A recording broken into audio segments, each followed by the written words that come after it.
they kind of practice defending their territory by kind of attacking themselves by looking at a shiny surface or a mirror. So they kind of like get scared of their own reflection, but they have a purpose for doing that.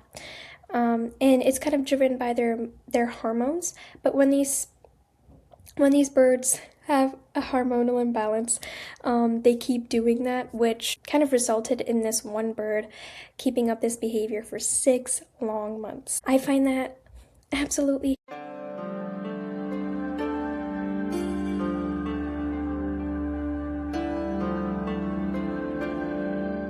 Hello, everyone.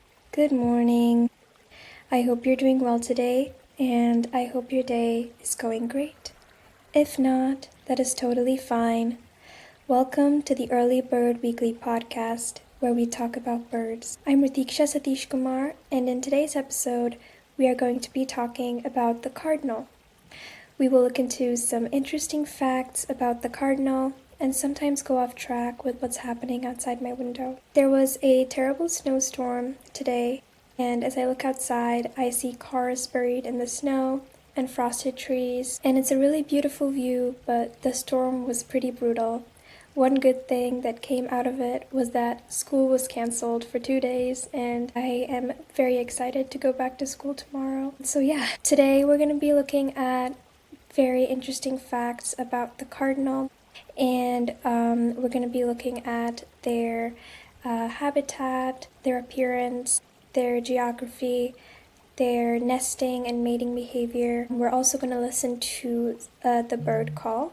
So I'm very excited to get into this episode, and I hope you are as well. So to start off today's episode, let's look at which family the cardinal comes from.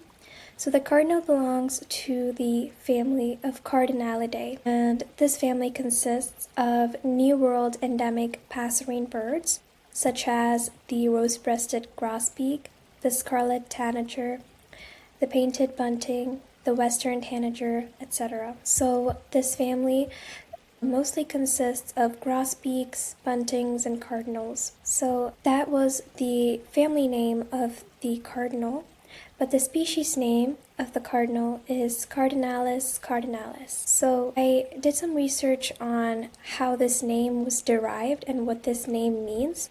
The name cardinalis, the word cardinalis, is derived from Latin, and it means principal, chief, or essential. So it derives from the Latin word cardos. It's spelled C-A-R-D-O-S, which means hinge or to pivot. So the word was first used in the 12th century to describe the high-ranking ecclesiastical officials in Rome. So that's just a very cool fact about how the name Cardinalis cardinalis was derived. So that's the etymology behind the name Cardinalis cardinalis. So moving on to the lifespan of the cardinal. The cardinal's lifespan is an average of 15 years. It's a pretty average bird. Its wingspan ranges from 25 to 31 centimeters, and it weighs from 33.6 to 65 grams. So it's a pretty average bird. As we move on throughout the episode, we will get to learn more about the population and the population threats and a lot of things about the appearance, the geography, the habits, the mating, and the breeding of the cardinals. So this is just a small introduction before we go deeper into the episode. I just want you guys to close your eyes and breathe. Just let go of any negative thoughts and kind of ground yourself. So close your eyes, breathe in, and breathe out.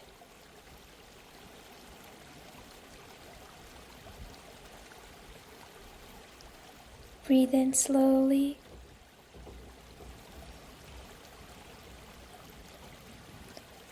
And breathe out.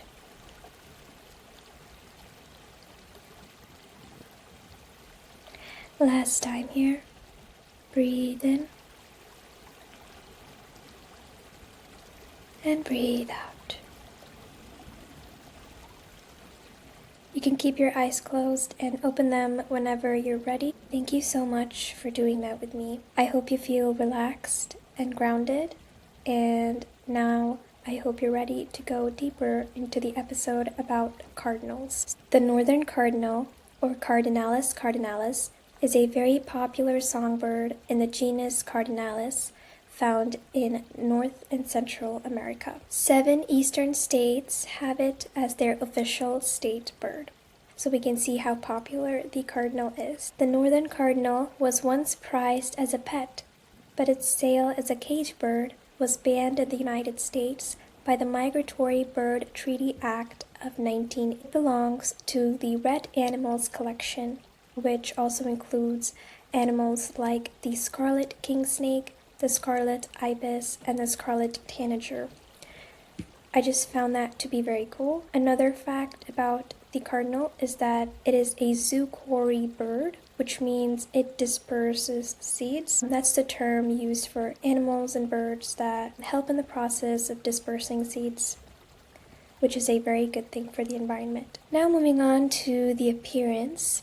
The pigmentation of the cardinal is a very interesting thing. The color of the plumage of the males is produced from a protein called carotenoid. So it's produced from carotenoid pigments in their diet. The coloration is produced from both red pigments and yellow carotenoid pigments. To go a little deeper into this mechanism, the northern cardinal males normally metabolize carotenoid pigments to create plumage pigmentation of a different color from the ingested pigment. So whatever they're ingesting, whatever pigment they're ingesting, doesn't essentially mean that they're going to be showing the same color. When fed only yellow pigments, males become a pale red color. In a few yellow morph cardinals, which is a trait called xanthochromosome, lack the enzyme to do this conversion. So not only do males not exhibit the same color that they ingest, some males also have this disease or a trait called xanthochromosome, which cannot process this protein in order to exhibit their color. So in this case, their beak and their feathers, except for the black face mask, are yellow. So that's a very cool and deep fact about the cardinal and its appearance. Moving on to the insulation. During winter, both males and females will fluff up their down feathers in order to retain warm air next to their bodies. So this is something that many birds do. If you've been listening or watching to my episodes pretty frequently, you would have definitely noticed that I always mention this fact for a lot of birds, especially non-migratory birds that stay all throughout the season in one place.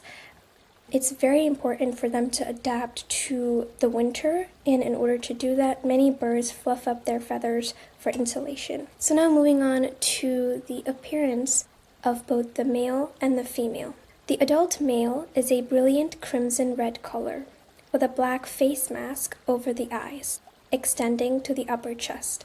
So we all know that the iconic crimson red color is very identifiable in cardinals, and also the black face mask, which is a very unique trait. The color becomes duller and darker on the back and wings. For the females are fawn colored, with mostly grayish-brown tones and a slight reddish tint on the wings, the crest, and tail feathers. The face mask of the female is gray to black and is less defined than that of the male.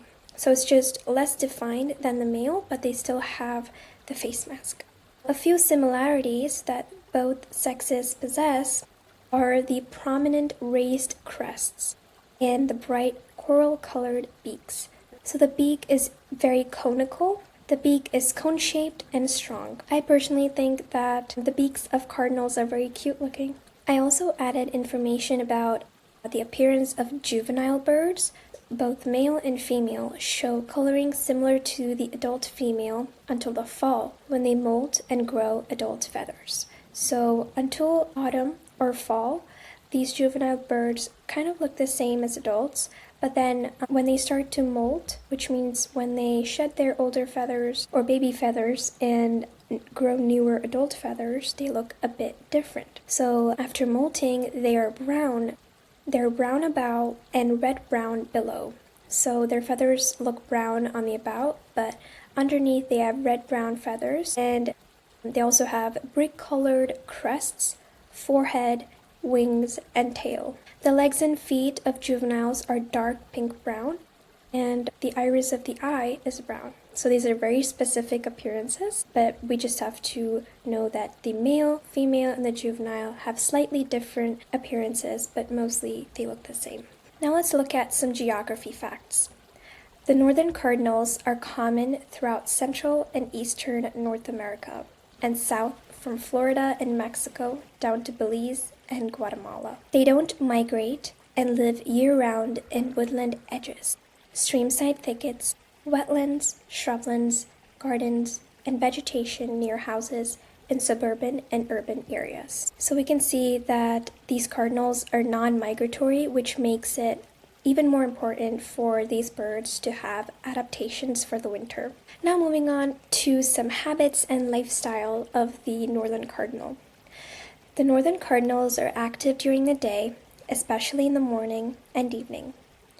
In winter, they feed in large flocks of as many as 60 to 70. So these cardinals have a habit of foraging or feeding in flocks, and these flocks usually consist 60 to 70 birds, which is a large number. This might be very important for protection because most birds they feel much more safer from predators when they're together or in groups. They mainly forage in open thickets on the ground, but they also forage in bushes and trees. In winter, most will roost and flock together. Males are very territorial, and they will defend their territory from other males. The most surprising thing that I learned about the males is that if the male cardinals see their own reflection, they may attempt to fight this intruder. I just find that very funny. I also have a little story at the end of the episode, which is going to be very surprising, and it's related to this fact. Now moving on to the communication of the cardinals. These birds primarily use physical displays and vocalizations to communicate. Both male and female cardinals sing with beautiful, loud, whistled phrases. So we can listen to a short recording of the cardinals.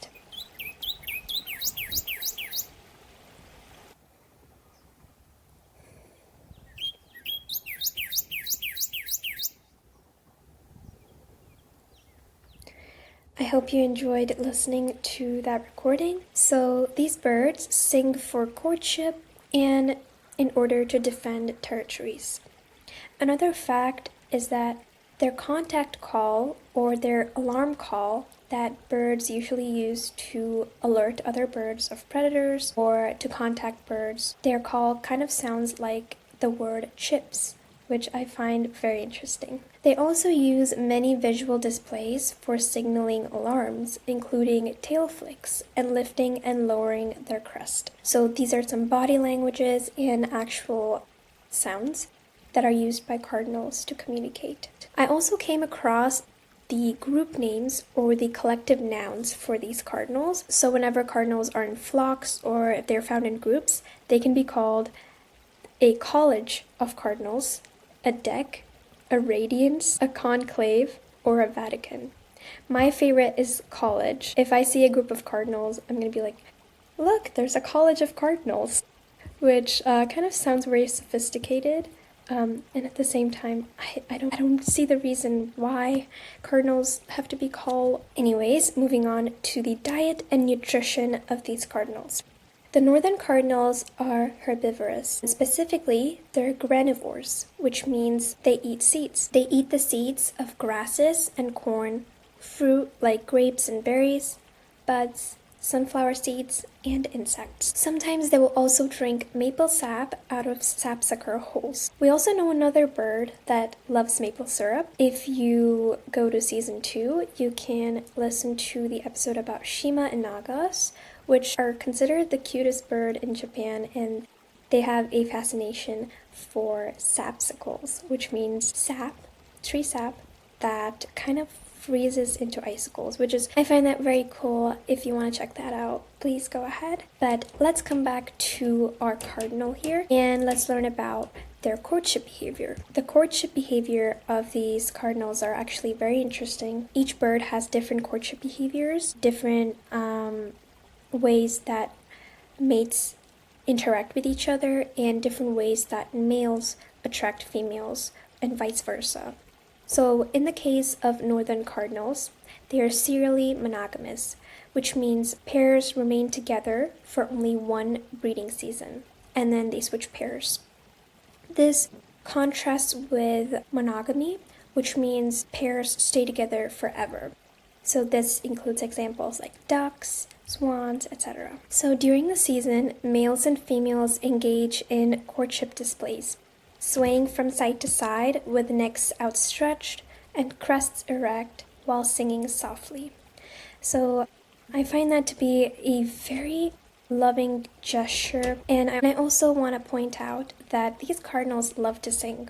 They may offer the other bird seed, touching beaks briefly as they do so. So this is a very sweet Lady and the Tramp moment where two birds are feeding each other. So moving on to the nesting and the breeding of the cardinals. They breed from March to September, so from spring to fall. They usually have 2 broods per year, one starting around March and the other from late May to July. The nest is built by the female with a dense tangle of twigs or vines in a shrub or a small tree. So the eggs are greenish or bluish, and they're spotted with brown, numbering 1 to 5. Incubation is for around 11 to 13 days and just by the female, though the male feeds her. So while the female is incubating the eggs or keeping the eggs warm enough, the male actually feeds the female, which is a very, very sweet thing to do. Sometimes when I look at birds, I get very fascinated by the ways that they react and the ways that they show love to each other. She broods her altricial chicks for the first 2 days,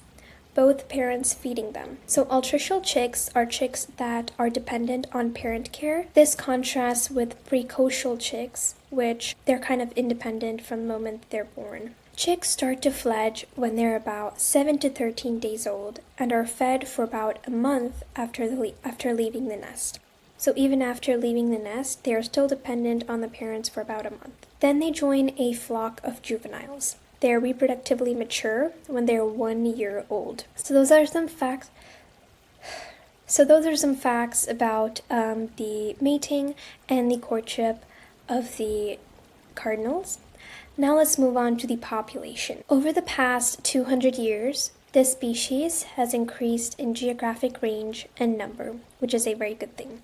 However, habitat loss at the edge of their range in southeastern California may lead to the loss of the cardinal population in this area. So, unfortunately, habitat loss is a very common population threat to a lot of animals and birds. As of now, the population of the northern cardinals range from 100 million to 120 million birds. So they are of least concern, which means we don't need to be concerned about their population, but we should not take that for granted. So the ecological niche of the cardinals, or the purpose of the cardinals in the environment, is to act as seed dispersers. So since these birds eat a lot of seeds and fruits, they act as seed dispersers for some plants, thus helping the environment and ecology. They may also influence the composition of plant community through their seed eating. They also sometimes raise brown-headed cowbird chicks from eggs that have been laid in their nests, which is a very interesting fact. I haven't researched a lot about that fact, but that sounds like a very good thing to do, and that sounds like a very interesting thing to learn more about. So if you want to learn more about that, please go ahead. So moving on to some fun facts about the northern cardinal. Fact number 1. Male northern cardinals that are brighter red have territories that have denser vegetation. They feed at levels that are higher, and they have more success with females than males who are less bright in color. which is kind of unfortunate for some birds because some birds have the trait where they can't exhibit as much color, but that's a very cool fact. Moving on to fact number 2, the northern cardinal features as the state bird of these 7 states: Illinois, Indiana, Ohio, Kentucky, Virginia, West Virginia, and North Carolina. I'm sorry, I was struggling there. So yeah, we can see that the northern cardinal is a very popular bird. Moving on to fact number 3, female northern cardinals sing often when they sit on the nest, which may give their mate information about bringing food to the nest. So the females kind of use their singing tricks to get the male to bring them food, which is, I think, very efficient. Moving on to fact number 4. People are puzzled each spring when they see a cardinal attacking its reflected image in a window, mirror, or a shiny surface. The males and females both do this, most often in the spring or the early summer, in order to defend their territory against intruders. They spend hours fighting without giving up. As their aggressive hormones subside a few weeks later, these attacks should stop.